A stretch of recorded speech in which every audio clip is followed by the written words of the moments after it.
Okay, so I've made a decision.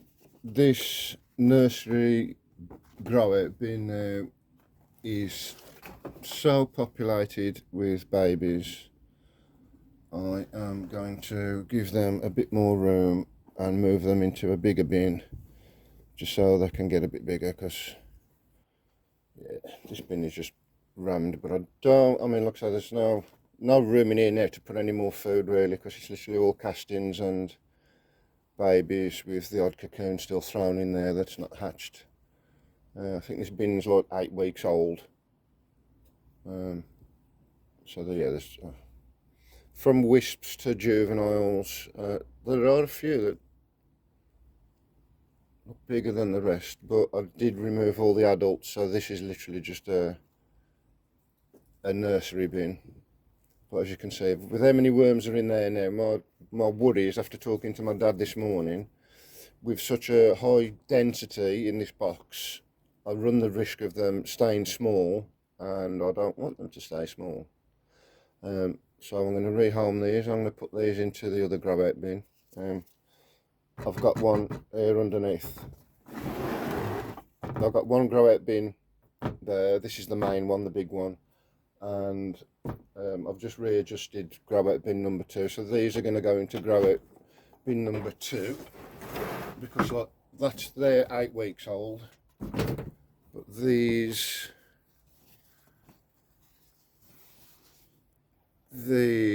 are only just hatching. So this is literally just mainly cocoons. There are babies in there, obviously, like from the, I think it's, yeah, there's about 4 weeks worth in here now, so there are babies in there obviously, but it's mainly cocoons, and I don't really want to put these with those, so I'm going to start another bin, which I'll show you in a second. So I'll just move the camera and get you set up, so be right back.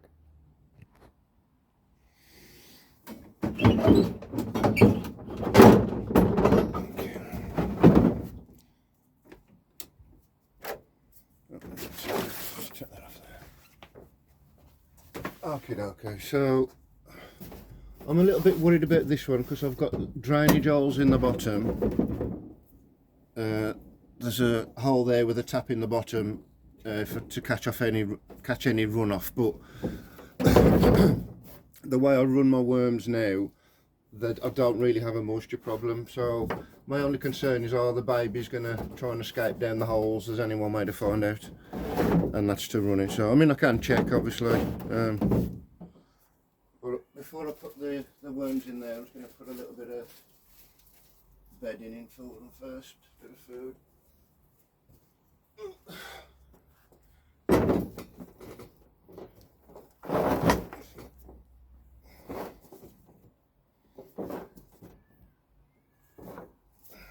That should do for now.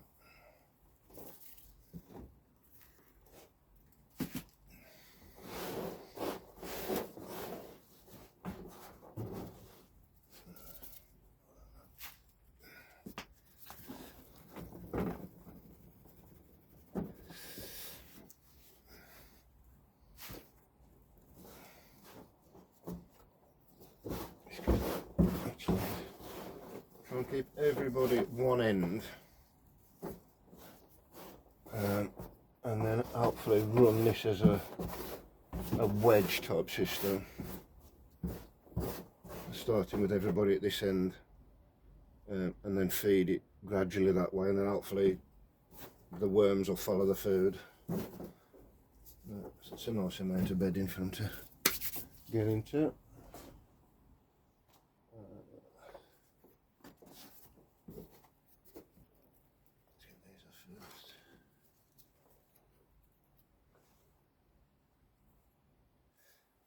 Yeah, so the adults are mating for 3 weeks, and then when I separate the adults and put them into some new bedding, the cocoons will start hatching pretty much straight away, and then it takes like 2-3 weeks. Can take months sometimes, but generally they hatch pretty quickly, in all fairness.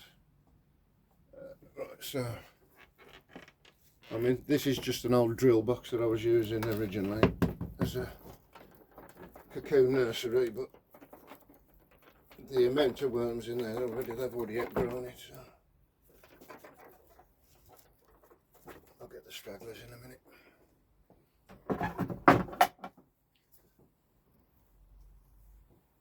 Yeah. So hopefully this bin now, with this amount of babies, they should grow and get nice and fat. So I'll just give that, bring some of that bedding into there. I'm not a big fan of giving them wet food. It's just too inconsistent with the bedding and trying to remove any kind of castings, trying to do anything with it. I do give them wet food. That was part of a kiwi. I give them little treats, but I never feed them a complete diet. Oh, there you go. There's proof in the pudding. So there's half an avocado with a worm ball in it. They do like avocado.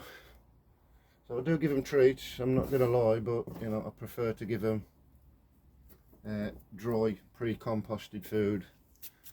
That way I know what my end result's going to be. There's no guesswork. I don't really want to be doing experiments with it at this stage. Like I'm only like 4 months in maybe. But I learned pretty quickly in the first few weeks, well, first month and a half, that I was definitely doing something wrong. But looking at this now, I don't think there's anything wrong with that, not at all. So just need these worms to fatten up, and then these little soldiers, these will become my worm army, and they'll get moved into the barracks over there then, and these will get rotated then on a weekly basis. So these worms will never be for sale. No, these will be my adult breeders, so that's why I want these to get to a decent size, because I don't really want to be breeding with juvenile worms. I want them to have reached sexual maturity. I think I'm going to get a better cocoon production by just breeding the adults as opposed to the juveniles. There's a few more in there. Yes, I mean we call these dendrobinas in the UK. They are like European night crawlers. Anglers do prefer the bigger worm, obviously. Yeah, they're originally from Northern Europe, Holland, I believe it is. So they're quite hardy. They will sustain quite cold temperatures. So I don't have to give them any extra heating or anything. I think I've not done a winter yet, but obviously I'll find out this winter what the downsides to worm farming in cold conditions are. But from what I've read, these worms are really hardy, so life. Okay, so those are just some of the extra babies that I've just took out the bottom of that there. So yeah, absolutely riddled. So I think by giving them the extra room, it's going to allow them to grow. It will stunt their growth. I have heard that it does stunt their growth. If you've got too many in one, like say your population's too dense, they're not going to become fully grown adults. They're not going to grow big and fat like the way we want them anyway. Yeah, so I mean the adults should live, they've got a lifespan of about 4 or 5 years. I mean in captivity they should live a lot longer. No natural predators obviously, apart from me bagging them up. Yeah, they should live a long happy life, because I'm certainly going to look after them. I'm certainly going to do my best to look after them. Yeah, this is just all babies in here now. There are very few cocoons in this bin, because I did remove the adults because I just wanted everybody to grow up at the same time. I didn't really want too much of a mixed population bin. I'm going to keep my adults strictly for breeding, and then everybody else then can just have a party in here then with some nice bedding, some nice food. I'll keep them cool. There's nothing wrong with the moisture on this bin at all. I mean, I'm not going to squeeze that because I'm just going to, I'm going to injure too many worms. But yeah, this is why I've moved them out of that box now, because there's simply not enough room in that drill box. So I will reuse it for something else. But originally it was just my cocoon nursery until I got these grow out bins and that sorted, and I worked out what I was going to do with it all. So where's that piece of paper? There's a few worms on this piece of paper. I mean, again, we call them dendrobinas. They are night crawlers, European night crawlers.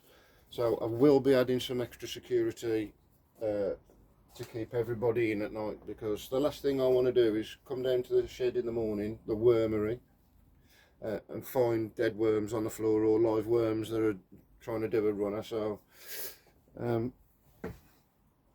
I did make a little wooden, oh, nearly broke my light. Did make a little wooden ring that I can put round the top and clamp that down, just to stop people escaping in the night. The worms. So I'll put the top on that now. I don't need to feed them, because obviously with that new bedding in there, that's all the food they'll need now. So I'll check on these in a couple of weeks' time and just make sure everybody's happy. Just leave them to it now. They're fine, they don't need anything else. Maybe another piece of paper there. Piece of paper. Oh.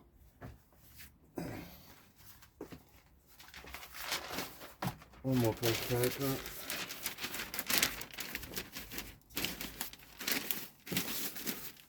And as with everything, it's better moist. Just put that on there.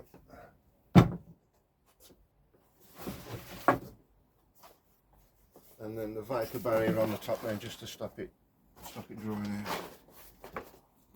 That's it. Everybody should be nice and happy in there. Think about that. And that can be back under the workbench out the way. Job done for another day. Okay, be back soon.